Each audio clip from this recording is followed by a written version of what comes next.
Hollywood sparkled like glass under 1,000 suns, and yet glass can shatter. The cameras caught every angle of perfection, every powdered cheek and perfumed smile, but they could never catch what lingered just beyond the lights. Behind the velvet curtains and silver frames, there was always the faint, human reminder that no one, not even the gods of the screen, could escape themselves. The powder clung, the perfume thickened, and under the hot lights the sweat betrayed them. She smiled for the camera, and cried when it turned away. It was not failure, it was truth. Beauty was a costume, stitched daily, worn until it cracked. They were trained to sparkle, taught to glide across marble floors, yet even in their grandest gowns, the air around them sometimes carried something the audience was never meant to notice. No one dared ask, she never told, until it was too late. A diamond can only shine when the surface is polished, and their surfaces were polished endlessly, while inside the weight of fatigue, of secrets, of endless image-making grew heavier. The illusion endured because it had to. They clapped when she entered the room, but no one noticed when she left. He wore tuxedos on screen. In real life, he wore guilt. For the audience, there was only glamour, lips painted, and hearts flawless. But the mirror at night whispered otherwise. The audience believed the kiss. But he'd already fallen out of love. Her name stayed on posters, but not on the lips of those she loved. And so, beneath the perfume, beneath the cameras, the truth remained. This was not marble. It was flesh. Flesh that sweated, faltered, ached, and carried its own peculiar secrets. Tonight we lean closer, not to laugh, but to listen.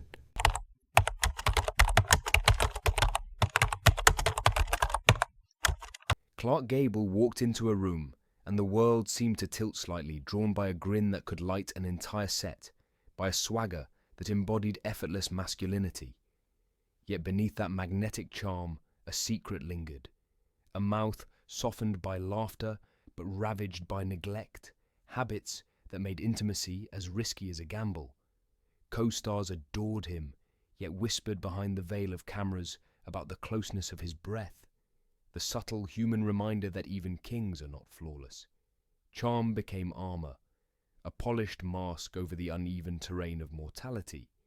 His eyes could disarm, his laughter fill a room, yet he carried the quiet irony of being both adored and endured, celebrated yet humanly flawed.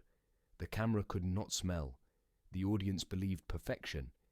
She smiled for the camera and cried when it turned away. He wore tuxedos on screen.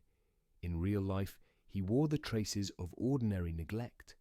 And so Gable remains, a monument to charisma and contradiction, a man whose brilliance shimmered even as it quietly betrayed the simple truths of flesh. Even kings sweat, even kings forget, and even kings are remembered for more than their crowns.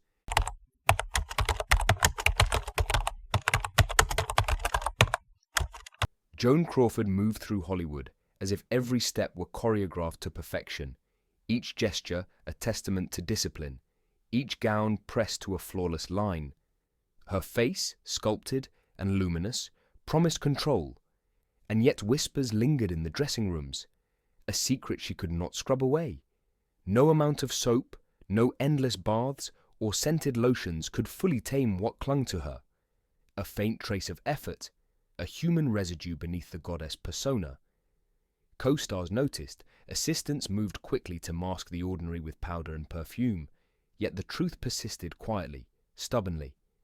The irony was exquisite. A woman who controlled everything, undone not by scandal or failure, but by the simple, unavoidable reality of being flesh. She smiled for the camera, and cried when it turned away.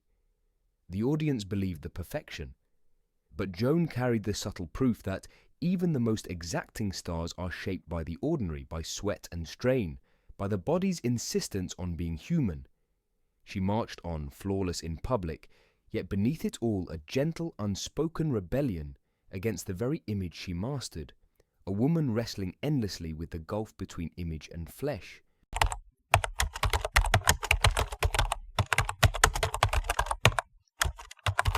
Errol Flynn danced across screens like wind over the ocean, a pirate whose eyes sparkled with mischief, whose smile promised adventure. He seemed untethered, a spirit too free for convention, and yet those closest knew that the freedom came at a cost. His body often bore the traces of indulgence, unwashed, slightly wild, touched by alcohol, and the remnants of nights that refused restraint. Co-stars leaned away discreetly. Assistants whispered about the faint chaos that trailed him, but the camera remained blind to the disorder beneath the charm. He wore rebellion as effortlessly as a costume. He carried defiance on his skin, in his hair, in the scent that lingered where he passed. She smiled for the camera, and cried when it turned away. The audience adored the rogue, captivated by the myth, unaware that the legend included traces of human imperfection. The role made him famous. It also broke him, leaving hints of a wildness that could not be contained. Errol Flynn embodied freedom in all its beauty and all its disorder, magnetic from afar, troubling up close, a pirate who forgot the sea but could never be forgotten.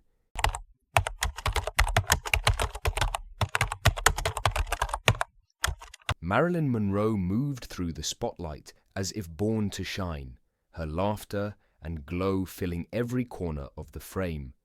She wrapped herself in Chanel No. 5, a cloud of fragrance that promised allure and charm, a mask that both beckoned and protected. Yet behind that carefully crafted scent was a woman who often neglected the ordinary, the grounding rituals others took for granted. Baths were skipped, sheets left unwashed, meals taken in the quiet of her bed, a small nest of longing and disorder. Assistants whispered, co-stars noticed, yet the cameras captured only her radiance. She smiled for the camera and cried when it turned away. Her perfume did not hide sadness. It softened it, transformed it into something ephemeral, almost ethereal. She lived amidst glamour, yet her body carried the weight of unmade mornings, the traces of a solitude that even fame could not erase. The role made her famous. It also broke her. She existed in the tension between desire and neglect, between the brightness the world adored and the quiet, unremarked vulnerabilities that made her human. Her allure endured, even as the fragrance hinted at her private sorrow.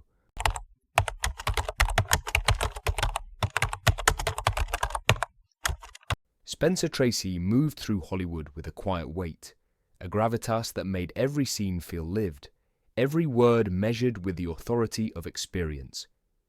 On screen, he was undeniable, a man of rough charm and understated power.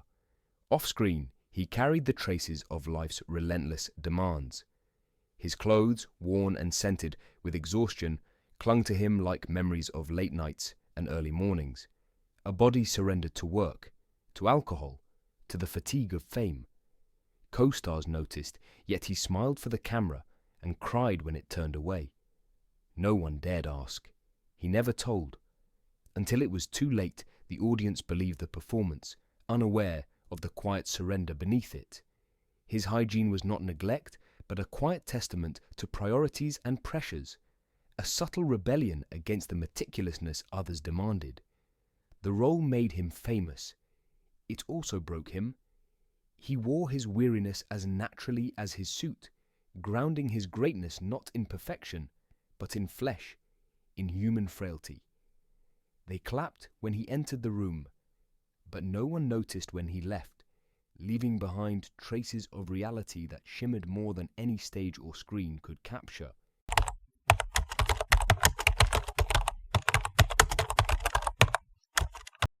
Ava Gardner moved through the world like a wild rose, radiant, untamed, a bloom that refused to be confined by fences or expectations.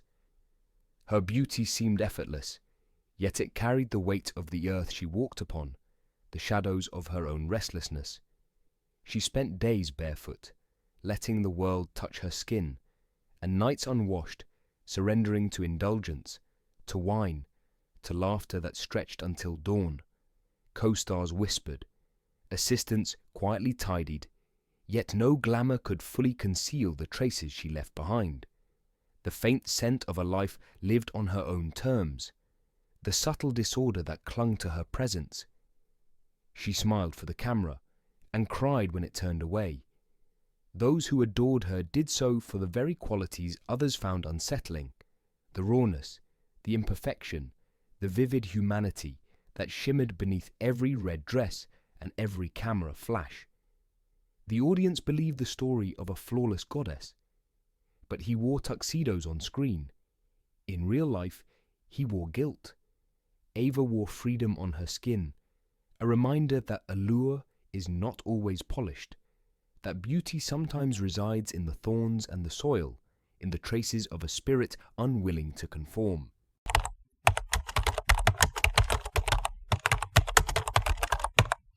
Marlon Brando moved like a storm through Hollywood, a force both magnetic and unpredictable, a man whose gaze could hold a room and whose presence demanded attention. He broke the rules, not just in performance but in existence itself, carrying a defiance so innate that even the simplest courtesies of grooming seemed irrelevant. He arrived disheveled, unwashed, unapologetic, a living contradiction, rawness that drew admiration, odors that unsettled intimacy. She smiled for the camera and cried when it turned away. The audience saw the rebel, the genius, the icon, unaware of the human traces of chaos he carried in his body. Co-stars whispered, assistants tiptoed around him, yet he continued, indifferent, a man who refused to sanitize himself to comfort others. He wore his own life, his own truth, on his skin, in his hair, in the faint tang of rebellion that clung to his clothes. The role made him famous. It also broke him, leaving behind a trail of admiration mingled with unease. No one dared ask, he never told. Until it was too late, Brando existed in the paradox of brilliance and imperfection, magnetic in spirit, careless in flesh, unforgettable because he refused to be palatable.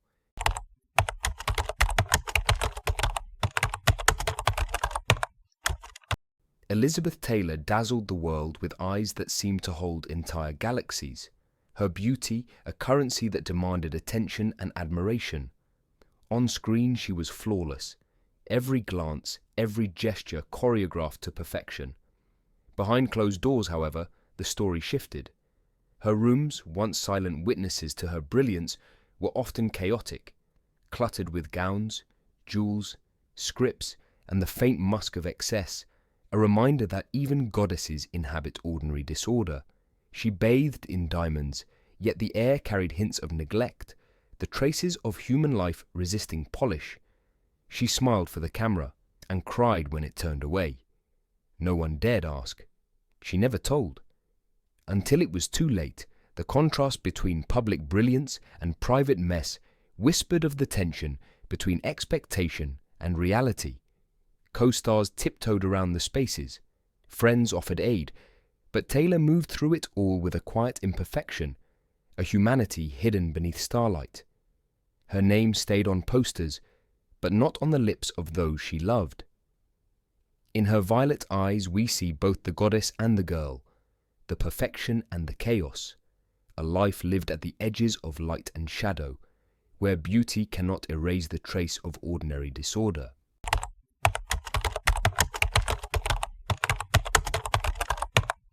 Cary Grant moved through life as if each step were choreographed by some unseen perfection, a man whose elegance seemed to emerge effortlessly from his very being.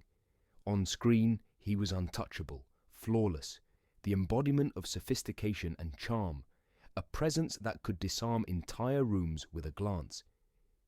Yet behind that carefully curated image, the subtler truths of his humanity lingered. Co-stars sometimes noticed the faint remnants of last night's indulgences clinging to him, the ghost of wine, the trace of smoke, the hint of fatigue hidden beneath polished charm. She smiled for the camera and cried when it turned away. No one dared ask. He never told. Until it was too late, these small imperfections reminded those close to him that even elegance is a costume, one that must be worn, maintained, and occasionally falters. Grant existed in the quiet tension between flawless illusion and human reality, a man whose allure was magnified by the shadow of his imperfections, magnetic in presence yet quietly flawed, reminding us that even legends carry the subtle marks of everyday life.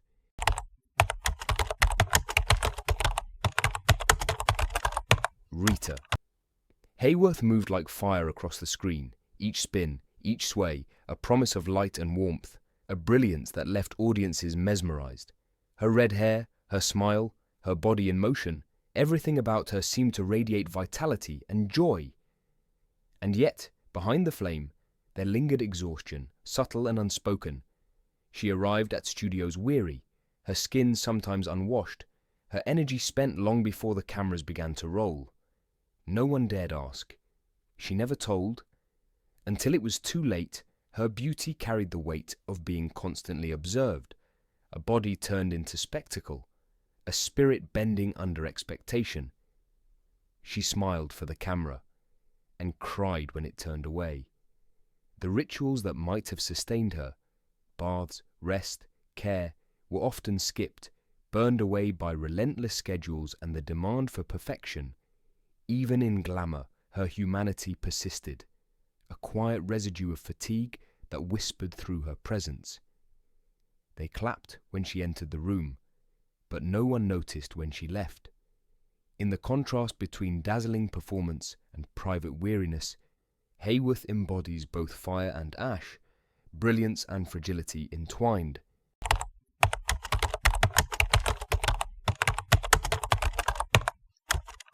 Humphrey Bogart moved through Hollywood like a figure wrapped in fog, each step leaving a faint trace of smoke curling behind him, a haze that clung not only to the air, but to his very being. He smoked endlessly, the amber glow of cigarettes illuminating moments of a quiet reflection, while the scent of gin seeped into his clothes, his hair, his skin, becoming part of the aura that defined him both on screen and off. She smiled for the camera and cried when it turned away. The audience believed the tough, magnetic man on screen, the detective, the gangster, the lover with steel in his eyes. But those closest knew a different rhythm, a body that could not escape its own habits, a presence that carried indulgence as surely as charm. No one dared ask. He never told. Until it was too late, Bogart existed in the tension between cinematic myth and human reality, a man whose very flesh whispered of excess, longing, and the quiet surrender to pleasure. They clapped when he entered the room, but no one noticed when he left, leaving only the lingering smoke as proof he had ever been there.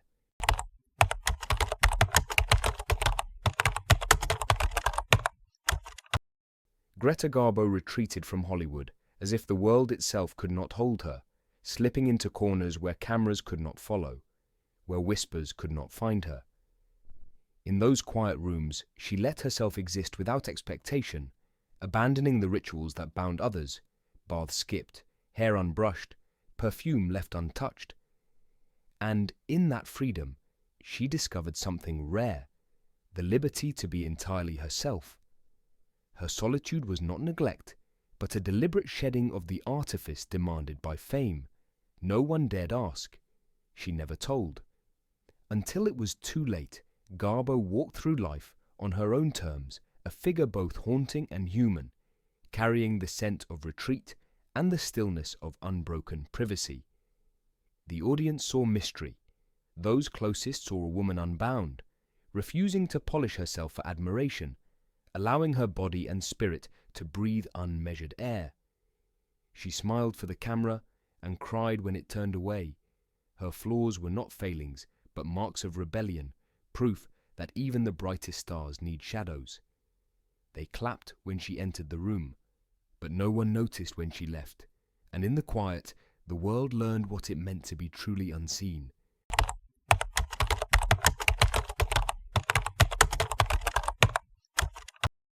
James Dean carried the reckless heartbeat of youth, a pulse that seemed too fast for quiet reflection, too wild for the mundane rhythms of everyday life.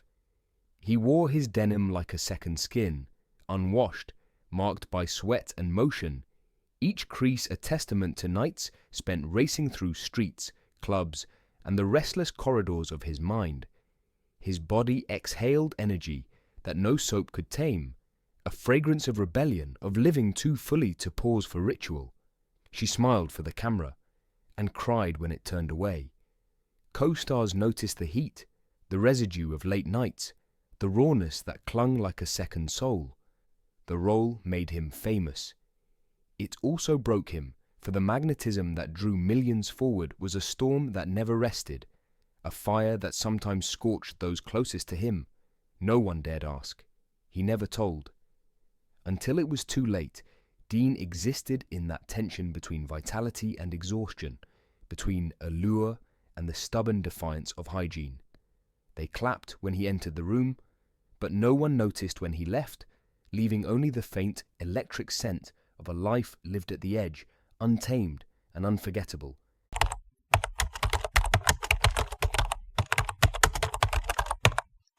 Bette Davis moved through Hollywood like a tempest contained in human form, eyes blazing with intelligence, lips sharp with wit, and a presence that could fill every corner of a room. Yet behind that commanding gaze, her body often carried the quiet rebellion of her spirit, a scent not of vanity, but of defiance, a reminder that she would not be tamed by expectation. She neglected the daily rituals others clung to, letting her natural rhythms assert themselves, unapologetic in a world that demanded polish. She smiled for the camera and cried when it turned away, knowing that her fame would not soften her edges. Co-stars whispered of the stubborn traces she left behind, the proof that even goddesses have human boundaries. The role made her famous. It also broke her, for living in constant brilliance requires energy that the body sometimes refuses to spare for simple, perfumed civility. No one dared ask. She never told. Until it was too late, Davis existed between allure and audacity, between magnetism and neglect. They clapped when she entered the room, but no one noticed when she left, leaving only the quiet defiance that made her unforgettable, a storm that could not be perfumed or contained.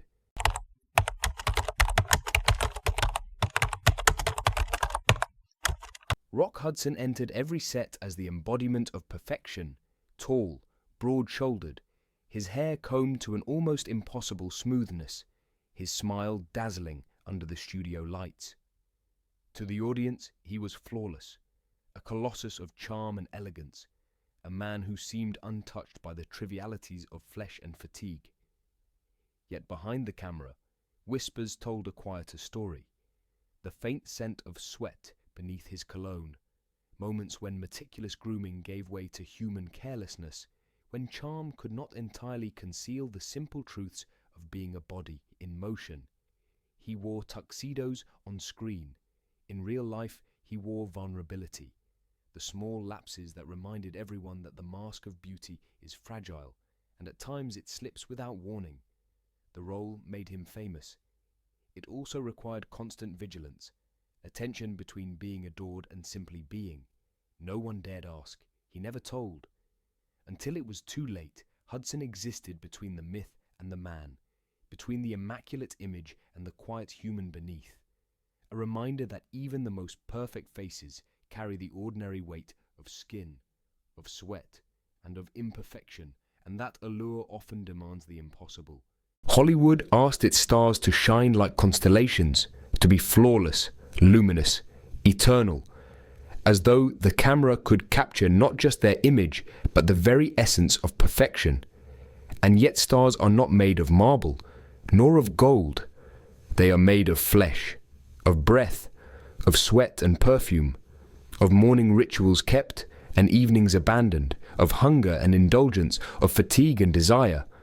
They are bodies that move, bodies that tire, bodies that smell of life, as much as of the glamour imposed upon them. Behind every carefully crafted smile, every flawless gown, every lighting trick designed to conceal a wrinkle or shadow, there is a truth the camera cannot see. The secrets of Clark Gable, Joan Crawford, Marilyn Monroe, Errol Flynn, Ava Gardner, Marlon Brando, Elizabeth Taylor, Cary Grant, Rita Hayworth, Humphrey Bogart, Greta Garbo, James Dean, Bette Davis, Rock Hudson, and others are small, intimate details. Lapses in bathing, indulgences in smoke and alcohol, rooms left messy, bodies left untended. Not scandal, but humanity. She smiled for the camera, and cried when it turned away. The role made her famous. It also broke her. No one dared ask. She never told. Until it was too late. They clapped when she entered the room. But no one noticed when she left. He wore tuxedos on screen. In real life, he wore guilt. Her name stayed on posters, but not on the lips of those she loved. The audience believed the kiss, but he'd already fallen out of love. These are the delicate textures of their lives, the shadows woven into their brilliance, the reminders that even gods of the silver screen carry the ordinary weight of being human. Their hygiene secrets, whispered by co-stars or glimpsed in fleeting moments, are not measures of moral failing. They are evidence of lives lived fully and messily in a world that demanded order, that demanded eternity, that demanded flawless reflection at all hours. Some skipped baths, not from carelessness, but from exhaustion. Some let rooms decay in the wake of heartbreak. Some allowed smoke, wine, and indulgence to cling as a second skin. These are the rhythms of human imperfection, the quiet rebellion against an impossible standard. They show us the intimacy of fatigue, the poetry in indulgence, the honesty in negligence. It is the secret that even the most dazzling star cannot escape. To be alive is to be less than perfect, to carry within oneself a truth that cannot be scrubbed away. And so we watch their images flicker on screen, their performance is eternal, and we remember that the glamour we see is only half the story. We inhale the perfume, the silk, the sheen of hair, the glitter of diamonds, and yet the air behind it holds a scent of sweat, of longing, of unwashed solitude, of the quietness of bodies that slept alone after applause. That is the reality that remains, the shadow beneath the spotlight, the human pulse beneath the myth. We worship the image, forgetting the person. We adore the legend, ignoring the ordinary life that birthed it. The lesson is soft, but it is enduring. If even the gods of the silver screen, the figures who defined elegance, charm, desire, and beauty, carried shadows, then our own imperfections are nothing to fear. Glamour fades, legends remain. But humanity, messy, fragrant, imperfect humanity, is the thread that binds us to them, the bridge between our world and theirs. In their laughter, their sweat, their sighs and indulgences, we see reflected the truth of our own lives. That beauty and imperfection, shine and fatigue, desire and neglect coexist in every heart, in every body, in every human story. We close this chapter not with scandal nor with judgment, but with awe for lives that shimmered and faltered, that dazzled and recoiled, that taught us that beneath the brightest lights there is always the quiet glow of the human soul.